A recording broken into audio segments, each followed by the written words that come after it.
আমার মা খুব শক্ত মানুষ বাড়ি থেকে পাঠানোর ব্যাপারে। আমি একদিন প্রতিষ্ঠান যাব না বলে নদীতে সাঁতার দিয়েছি, অনেকক্ষণ দেরি করে এসেছি। আমার মা ভাত রান্না করে রেডি করে নিয়ে বসে আছে, তো বলছে আমাকে খাইয়ে নিয়ে বের হ, আজকে যাব না। না যেতে হবে, না যা, আজকে যেতে হবে, না যাব না। তো আমি খেতে বসেছি, যখন বারবার বলছে যেতে হবে, তখন আমি বলছি ভাত খাবো না। খাইস না।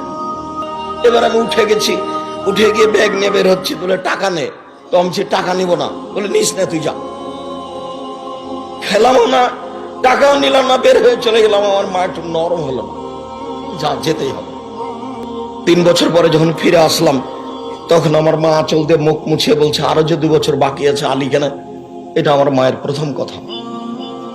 জানি না কিভাবে তারা আল্লাহকে বলেছেন, আমরা কিভাবে বলছি তুমি আল্লাহ আমাদের ছেলে মেয়েকে কবুল করো, তুমি তাদের দিনের খাদেমী হিসাবে কবুল করো।